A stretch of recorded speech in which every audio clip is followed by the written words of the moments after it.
Let's get into some of these bigger names here, because I think it's last year, obviously, it was Cooper Flag, and it was always going to be Cooper Flag, and it was never not Cooper Flag. And that's what all of the discussion was framed around, was Cooper Flag. And then Dylan Harper, and it kind of the draft started at the third pick, more or less, right?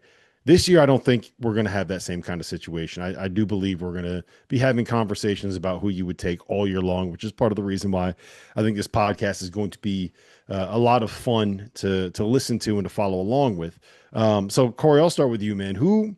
Right now, who do you have as your number one prospect? If the draft was today and you were picking number one, not knowing who you would be picking for, who was the best prospect, the number one pick in the 2026 class as of today? As of today, for me, I don't even have to hesitate. I think it's Darren Peterson. When I saw him in person for the first time at the McDonald's All-American game, it was like an out-of-body experience watching him. And like, those games are really noisy. You know, they're very unstructured and whatnot, but it was like the way he moved on the floor. He looked like he was on ice skates, you know, like he was just in this different class of like athlete. And it wasn't like being the bounciest dude. He just moves the way you want your NBA superstar to move. And like, then you see the pace he plays at, because a lot of guys who are like really fast play too fast, you know, but he's one of these guys who, like, when you think the game fast, you can kind of play it slow, and he can shift gears so smooth. He's like this luxury vehicle, like weaving lanes. He is, in my, like, maybe it's controversial, maybe, you know, I'll get a bunch of crap for it. He might be the best shooting guard prospect in like 25 years, maybe 30 years, maybe going back to Kobe. You know, like, I tried watching some Kobe high school film just to see what that looked like.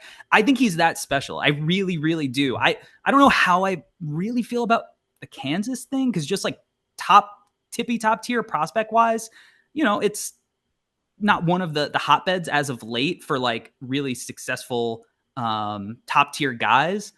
But man, that kid can get buckets. He's a budding playmaker. When he defends, like, the event creation, he comes over from the weak side like Dwayne Wade, like swatting shots, just swallowing guys up. I think he is a special, special player that has number one option potential while being a beast defensively. Okay, so there's a couple interesting things there that I want to get to, not the least of which is that you, in the same sentence, called Darren Peterson, Kobe Bryant, and Dwayne Wade, and then just said the best since Kobe. Get him, Rob. Get him, Rob. And then said Bill Self can't coach. It's like, Corey, come out. No, I didn't say that. Let's calm down.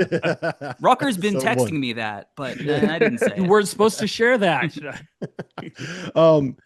When it comes to Peterson, I think a lot of people have thought about him as like a lead guard, right? Like, that's kind of the way that it's been framed with him coming into college from high school.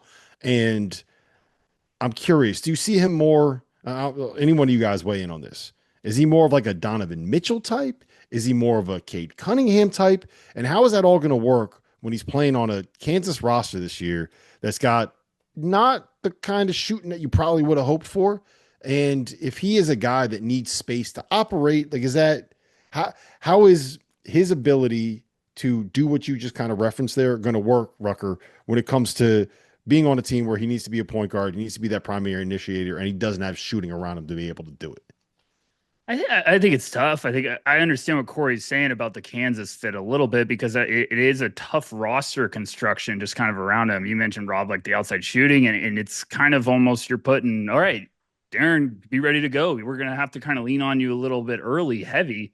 You know, watching him this summer, because I'm trying to get caught up on all these guys. And when I finally got to watch Darren, and Corey's been telling me nonstop, like, you got to watch Darren. And then Metcalf started texting me. I was like, okay, enough, guys. But I think the playmaking is what really shocked me of just how impressive it was. Because I was like, okay, he can get buckets, but he has sensational vision. So, but I don't think it's Cade Cunningham type. Right. No, I think it's more Donovan. I mean, Donovan Mitchell's improved leaps and bounds, but like, I don't think it's going to be like the Cade Cunningham experience from a playmaking perspective.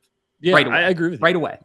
Yeah, I was just going to say, I agree with, like, it's more Donovan Mitchell to me. I do think there's just so many impressive parts of his game as a prospect. And then you see some defensive flashes where you're like, man, there's some nastiness here. So I think he has the all around game to hit the ground running. I'm just fascinated to see how the fit is early on. Cause hey, Bill Self is a heck of a coach. I'll put that out there to save Corey. But I also think, sometimes with that fit at Kansas, they might not have the biggest production, but I think Bill Self also does a great job of getting these guys ready for that next level and how to be a pro. So it's going to be one of the more fascinating things to see how quickly he adjusts. And I think they're going to have to lean on him a little early. And what's that role look like for him? Are they going to put the ball in his hands as much as possible? Or are they going to try to, get creative, play him off the ball? A lot of questions.